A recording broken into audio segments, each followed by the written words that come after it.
Good afternoon students. अब हम पढ़ने जा रहे हैं अध्याय 2 में कोलाइडल विलयन। तो कोलाइडल विलयन एक प्रकार का विषमांगी मिश्रण होता है। जैसा हमने निलंबन में पढ़ा था कि निलंबन एक विषमांगी मिश्रण है, वैसे ही कोलाइडल विलयन एक विषमांगी मिश्रण होता है। लेकिन इसमें कोलाइडल विलयन में विलेय के कण विलयन में समान रूप से घुले हुए होते हैं, एक समान रूप से मिश्रित होते हैं। देखने में तो यह लगता है कि यह समांगी मिश्रण होता है, लेकिन वास्तव में यह विषमांगी मिश्रण होता है। कोलाइडल विलयन में कणों का आकार, विलेय के कणों का आकार बहुत सूक्ष्म होता है। इसके कुछ उदाहरण हैं: कोहरा, बादल, कुहासा, दूध, फिर क्रीम, जेली, पनीर, मक्खन इत्यादि। तो इस प्रकार से हमने देखा कि कोलाइडल विलयन एक प्रकार का विषमांगी मिश्रण है। अब कोलाइडल विलयन के अंतर्गत ही एक प्रभाव आता है जिसका नाम है टिंडल प्रभाव।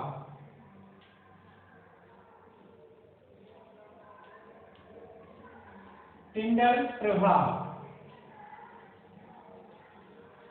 ये टिंडल प्रभाव क्या है? तो हमने जैसा देखा कि कोलाइडल कणों का आकार बहुत छोटा होता है, तो इसे हम साधारण आंखों से नहीं देख पाते।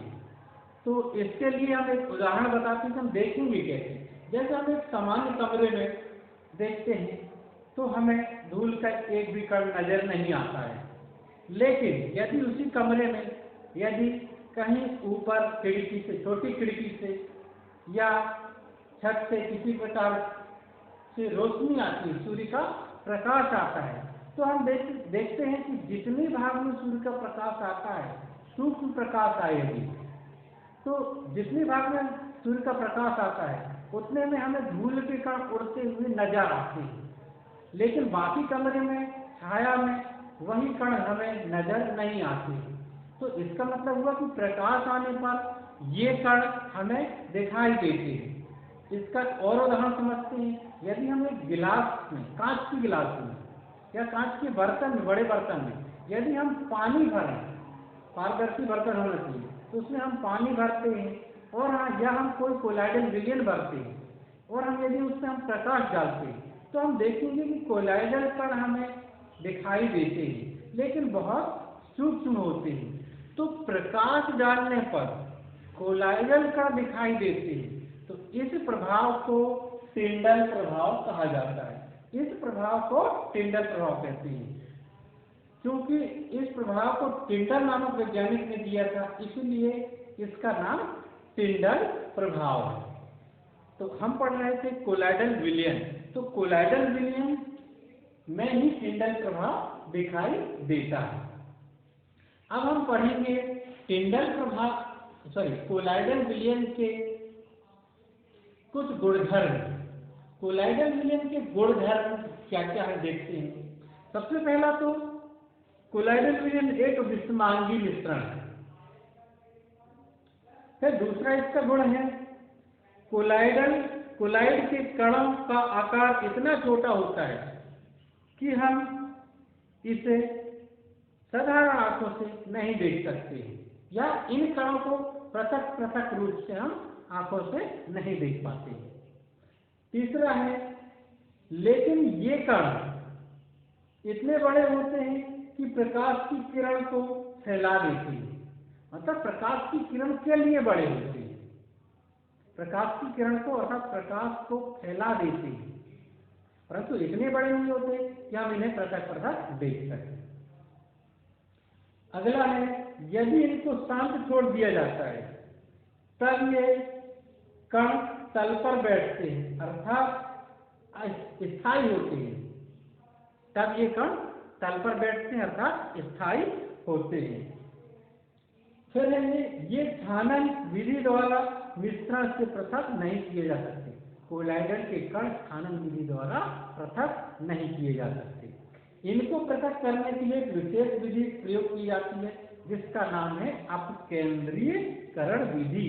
अब केंद्रीकरण विधि, हम इस विधि का आगे अध्ययन करेंगे। अब कोलाइडल विलयन जो होता है परिक्षिप्त प्रवस्था और परिक्षेपण माध्यम से मिलकर बनता है।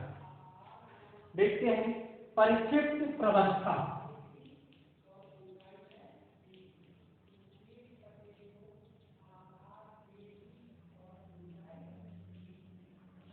और परिक्षेपण माध्यम।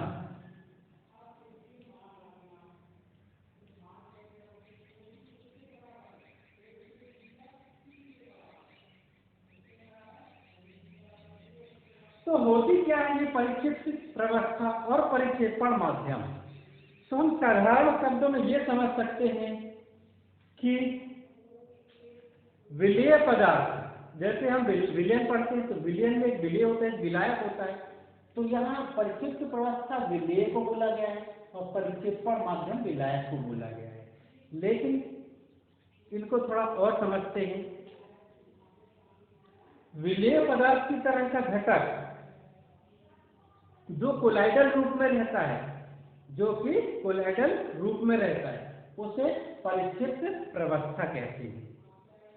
और वह घटक जिसमें परिक्षिप्त प्रवस्था निलंबित होती है, वह घटक जिसमें परिक्षिप्त प्रवस्था निलंबित होती है, उसे परिक्षेपण माध्यम कहते हैं।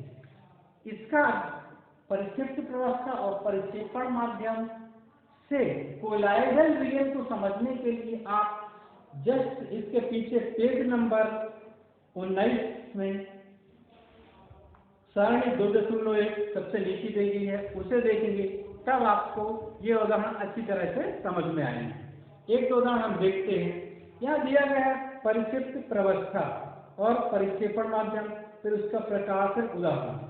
तो परिक्षिप्त प्रवस्था में हम देखते हैं कि पहला दिया गया है द्रव और परिक्षेपण माध्यम में गैस, अर्थात गैस में यहाँ द्रव मिलेगी, क्योंकि परिक्षेपण माध्यम क्या है, गैस है। तो गैस में जब द्रव मिलता है तो उसे एरोसेल कहते हैं। इनका उदाहरण है कोहरा, बादल, कुहासा। तो हम देखते हैं कि कोहरा एक गैस में द्रव मिला हुआ होता है तो कोहरा बनता है, बादल भी बनते हैं, कुहासा भी बनता है। और आगे देखते हैं, अगला उदाहरण दिया है परिक्षिप्त प्रवस्था में ठोस और परिक्षेपण माध्यम गैस। इस बार भी गैस में ठोस मिला हुआ, इस बार गैस में ठोस मिला हुआ, तो उसे भी एरोसेल कहते हैं। उदाहरण धुआं, धुआं में शीशा होता है। स्वचालित वाहनों का निखार जो होता है, जो स्वचालित वाहनों जैसे हमारे ऑटोमोबाइल गाड़ियां वगैरह होती हैं, उनसे निकलने वाला जो धुआं होता है, उनमें भी धुएं में लेड होता है, हानिकारक होता है वह धुआं। तो इस प्रकार से आपको परिक्षिप्त प्रवस्था और परिक्षेपण माध्यम के सभी उदाहरण पढ़ लेना है।